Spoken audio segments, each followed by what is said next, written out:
Assalomu alaykum. Quyidagi aniq integralni hisoblaymiz.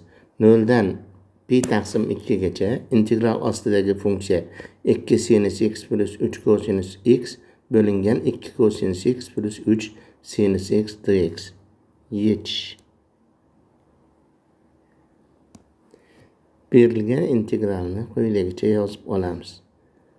0 dan integral 0 dan pi taqsim 2 gacha 2 sinus x plus 3 cosinus x bo'lingan 2 cosinus x plus 3 sinus x dx. Bu teng 0 dan pi taqsim 2 gacha a 2 cosinus x plus 3 sinus x bo'lingan 2 cosinus x plus 3 sinus x dx plus integral 0 dan pi taqsim 2 gacha b d 2 cosinus x plus 3 sinus x bo'lingan 2 cosinus x plus 3 sinus x. Bu teng a integral 0 dan pi taqsim 2 gacha dx plus b natural logaritm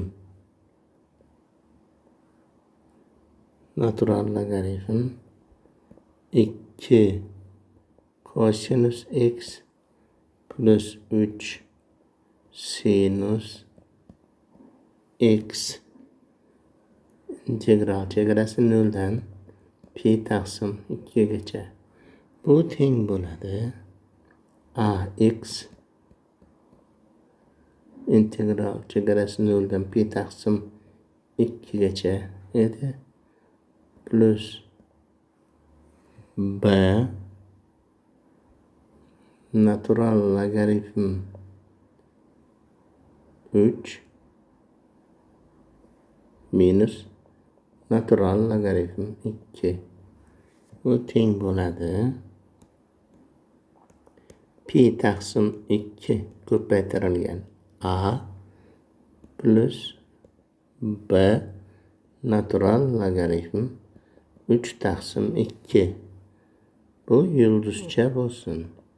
Bu yerda a va b koeffitsiyentlarni topishimiz kerak. Buning uchun berilgan integral ostidagi funksiyani suratini quyidagicha yozib olamiz. Ya'ni 2 sinus x plus 3 cosinus x teng a 2 cosinus x plus 3 sinus x plus b 2 cosinus x plus 3 sinus x ning hosilasi. Bu teng 2 a cosinus x plus 3 a sinus x minus 2 b sinus x plus 3 b cosinus x. Endi sinus x va cosinus x oldidagi koeffitsiyentlarni tenglashtiramiz va quyidagi chiziqli tenglamalar sistemasini hosil qilamiz. 3 a minus 2b teng 2'ga 2a plus 3b teng 3'ga. Bundan a beraber 12 taqsim 13, b beraber 5 taqsim 13'lerini olamiz. Endi yulduzcha tenglikdan a va b'lar o'rniga shu topilgan qiymatlarni qo'yamiz. Ya'ni berilgan integralimiz integral chegarasi 0 dan pi taqsim 2 gacha.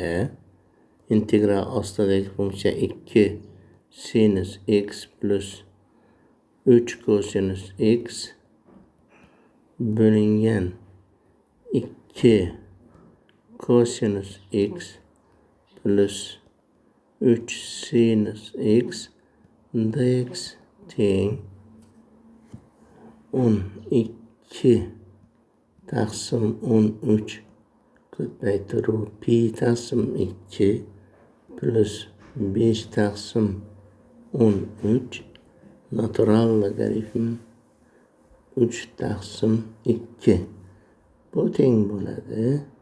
Pi taqsim 6pi taqsim 13 plus 5 taqsim 13 natural logaritm 3 taqsim 2. E'tiboringiz uchun rahmat.